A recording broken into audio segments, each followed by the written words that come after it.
Bora falar de infraestrutura, porque o relatório do Centro Brasileiro de Relações Internacionais, o CEBRI, mostra que o Brasil hoje atua na etapa de menor valor agregado da cadeia de terras raras, a mineração, enquanto separação, refino e fabricação de ímãs concentram a maior parte da riqueza gerada globalmente.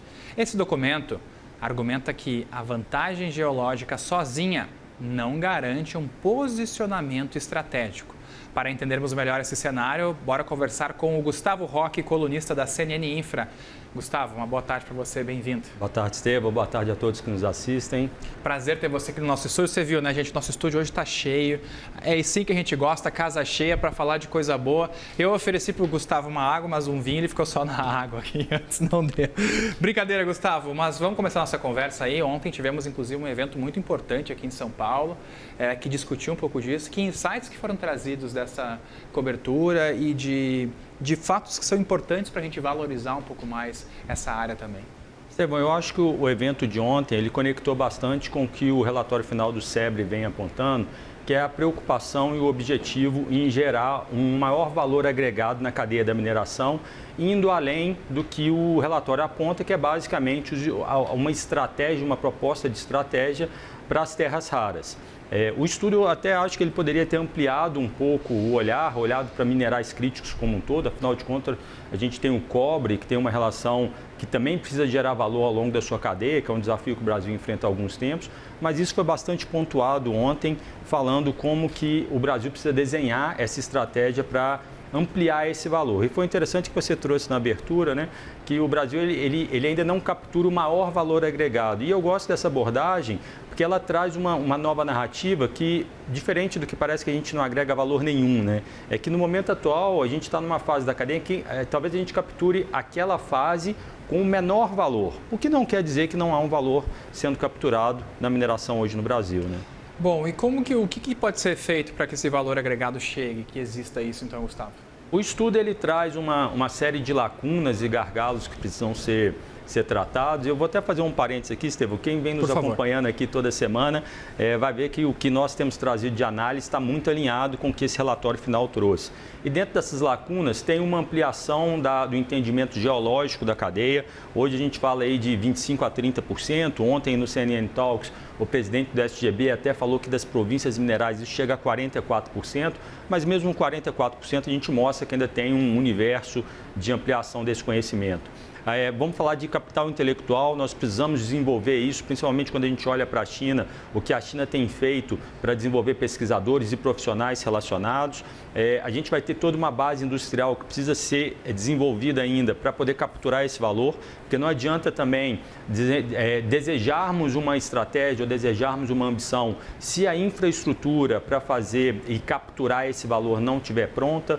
E aí entra também as questões de uma previsibilidade, de uma estabilidade jurídica no processo. Então o relatório ele trouxe isso, que já é uma dor de cabeça, seja para quem está no minério de ferro, no cobre ou em outros minerais críticos e também nas terras raras. A indústria mineral é a que está mais perto, assim, digamos, de fazer com que a gente passe de um simples exportador de commodities para, vamos pensar, para produtos de alta complexidade. Você vê isso? Eu vejo como uma oportunidade, mas também entendo que não deveríamos colocar isso na conta da indústria da mineração. A cadeia ela é uma relação contínua desse setor e que o setor ele não pode assumir essa responsabilidade de ficar com a conta do desenvolvimento industrial das cadeias subjacentes, né? Então, uma frase que eu gosto muito, que às vezes é utilizada na mineração, e ela é uma frase em inglês, que diz dig and ship, né? Que é cavar e colocar no navio e exportar. E o próprio relatório ele traz, na fase que eles chamam de upstream, tem 3 fases, o upstream é a primeira fase que está ali, né? Que é estudos geológicos e a mineração, mas ali tem 7 etapas de beneficiamento. Então, você vê que nessas 7 etapas, você tem um desenvolvimento de valor, você tem ali um desenvolvimento de toda uma indústria de mineração que ela pode ser trabalhada. O que a gente precisa agora é entender com as demais políticas industriais que o governo está desenvolvendo, seja a nova indústria do Brasil e seja outras relacionadas, é como que a mineração se conecta e aí ela pode impulsionar esses avanços, Estevam. Tá certo. E quem que pode ajudar? De que forma que pode ser? A regulação tem que ser flexibilizada, tem que ser impulsionada de alguma forma a política ambiental? Como que é? Existe uma série de ações que precisam ser tomadas. O próprio relatório ele traz a necessidade de estabelecer um plano de ação e metas. Hoje eu sinto falta disso, a gente fala muito das ambições de agregar valor, mas de que forma, como, o que nós queremos alcançar? Então, quando o relatório ele traz essa visão de vamos ter um plano de ação, vamos ter metas e vamos ter um acompanhamento disso, isso é importante. E outra coisa que ele traz, ainda numa visão de terras raras, mas eu acho que se amplia para todos os minerais, é você ter uma articulação conjunta entre todos os stakeholders que estão ali dentro. Hoje você tem diferentes atores dentro do próprio governo federal, dentro dos estados, dos municípios e da iniciativa privada. Então, o que precisa ser feito agora é você ter uma articulação conjunta entre poder público, entre iniciativa privada, para poder entender como que esse plano de ação vai ser desenhado, como que ele vai ser acompanhado e executado. E a questão da segurança jurídica, isso existe, essa preocupação? Ela é uma constante, é uma preocupação, sobretudo, ontem no CNN Talks, no evento que ocorreu ontem à noite, isso foi falado bastante em função do PL 2780, que está aguardando a tramitação no Senado, principalmente quando a gente fala do conselho que está ali, né? O que é esse conselho, qual que é a atuação que ele vai ter.